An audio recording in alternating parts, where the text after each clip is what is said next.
So last but not least, we have Mr. Omar Siddiqui, who's the chairman and CEO and a global entrepreneur, social reformist, and educationalist. He is the managing director of Global Pact Holdings, which specializes in business and technology management. He has managed large software designs and development teams for some Fortune 500 companies. He is currently the president of the prestigious Anti-Corruption Academy and also founder of the think tank foundation named Idea of India. He is an outstanding public speaker and has been interviewed by many media such as BBC, CNN, and we are lucky to have him join us today. Thank you. Thank you, Madam Zainab. Thanks a lot. Assalamu alaikum wa rahmatullahi wa barakatuh.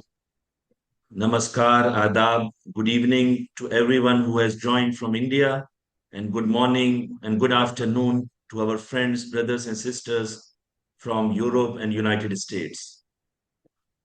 It's a privilege, it's a pleasure, and I'm thankful to WISE Institute, Dr. Unsal, and all our esteemed colleague, my dearest brother, Dr. Mufazzal, and all our esteemed colleagues and co-panelists here, that we all have gathered here for a very, very important, it's, I should not say as a topic, it's, I think, the biggest issue in our life at the moment after our bread and butter.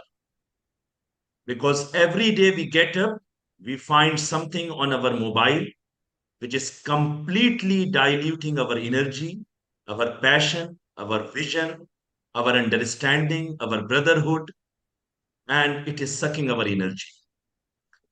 And I think the biggest misuse of religion is happening at the moment in the world. And we all are responsible for it. We all are responsible for it. I think somewhere we are not able to convey the message of peace, brotherhood, rahmat, afiyat, barakat of different religions to each other. I think we are not able to. We have failed as a society.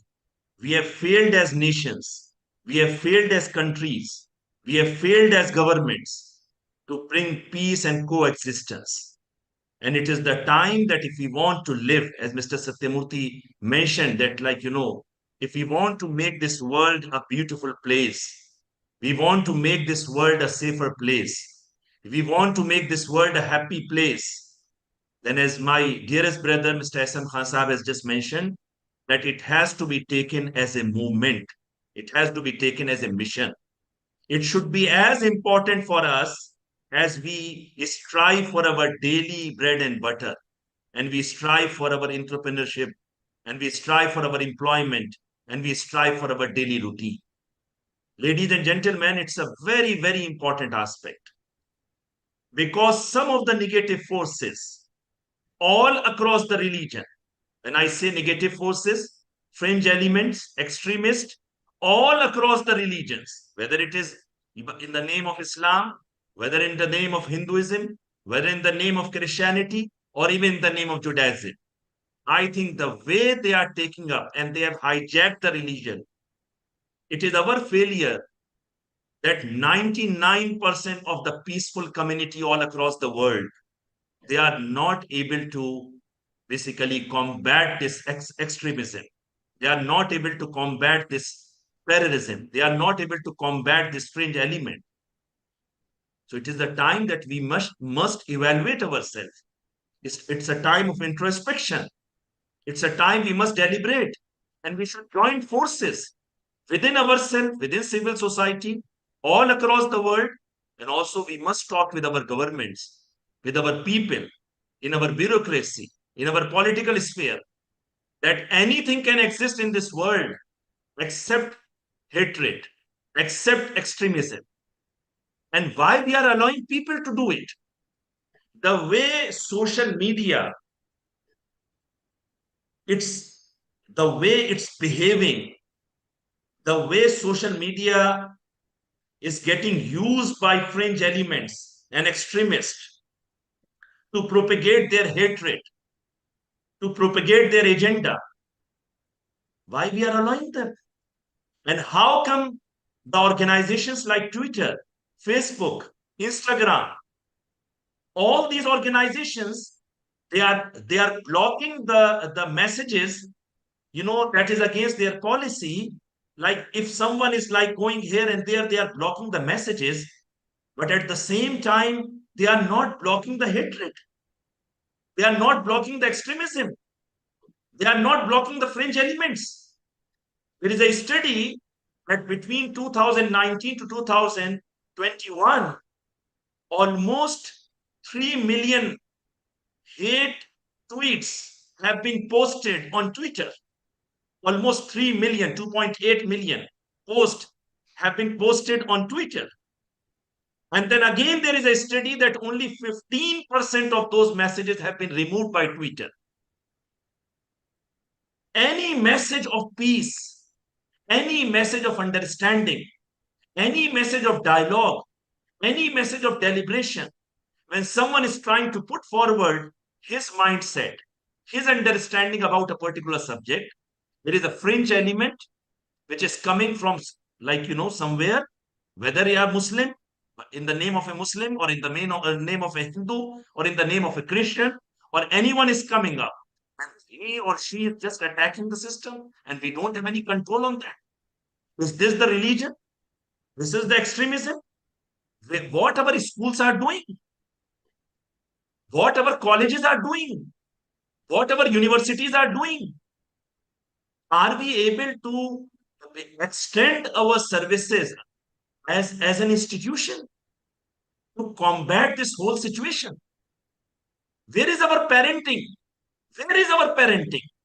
I am asking to each father and each mother all across the world, where is our parenting? How can you hate someone on the basis of religion? How can you, like inculcate poison in your kids in the name of a religion, in the name of a lifestyle, in the name of a spirituality? Religion leads to spirituality. It's your relationship with your Almighty, with your Creator, with your Bhagwan, with your Ishwar. How can you do it? So even schools have failed miserably. I think the three institutions, they have to play a pivotal role. Parenting at the initial level. Parenting at the initial level. If you inculcate the brotherhood, if you inculcate peace, if you inculcate the right directions in your child, if you inculcate the respect for each religion in your child, he can never turn into a fringe element. It is my challenge to anyone that if that bringing is happening, if that printing is happening, it is not going to basically, like make a child a fringe element, an extremist. No, it will not happen. Immediately after parenting, the role of an institution, whether it is a school or it's a college or a university or a madrasa or a dharamshala, the role of that particular institution, and I will take even mosque and mandirs and churches also as an institution of learning, they have to inculcate brotherhood. They have to inculcate peace. They have to give the message of they have to follow, a balancing act, because that is closer to piousness. They have to play that role. They have to inculcate the values of Mahatma Gandhi, Mother Teresa, Lord Rama, Prophet Muhammad sallallahu alaihi wasallam, Jesus Christ, Nelson Mandela. Why we are not inculcating those things? What a powerful personalities! The whole world is following them. We are buying time in front of these extremists, these fringe elements, couple of them, not even 0.01%. They are dictating their terms on us. No, my dear friends, ladies and gentlemen, it's a time we must act. And the third institution is the government. They must impose strict regulations, because communalism, extremism, hatred, it leads to terrorism. Religion can't take you to terrorism. No, I don't agree with this thing. If a Hindu is there who is visiting a mandir every day, who is reading Veda, who is reading Ramayana, and a Muslim who is reading Quran every day, the tafsir of Quran, praying 5 times a day, has got the best of the upbringing, He can't turn into a fringe element. It's impossible. The whole thing which is happening, the ecosystem, what has been created by media, a section of the media, the digital, platforms, which has added fuel into this whole situation, that the time has come that the parenting, the institutional upbringing, the role of an institution and a school is very important. And the time has come when governments must realize that they can be here, they can be there, on irrespective of their ideologies, they have to act now to stop this entire hatred, fringe elements, and extremism through the digital media platform, through channels, through YouTube, through Insta, through all these things. And I think we are, on behalf of ID of India, I extend my all cooperation and support to WISE Institute and to other institutes all across the world and India, that we must basically take up this thing as a part of our life, as a duty of our life, and as a responsibility of our life. उनका जो फर्ज है वो अहले सियासत जाने. This is a famous couplet which I will explain. उनका जो फर्ज है वो अहले सियासत जाने, मेरा पैगाम मोहब्बत है जहां तक पहुंचे. Whatever responsibility and accountability a politician has, he should do that. My message is a message of peace and love, and it should go to all corners of the world. Thanks a lot, ladies and gentlemen.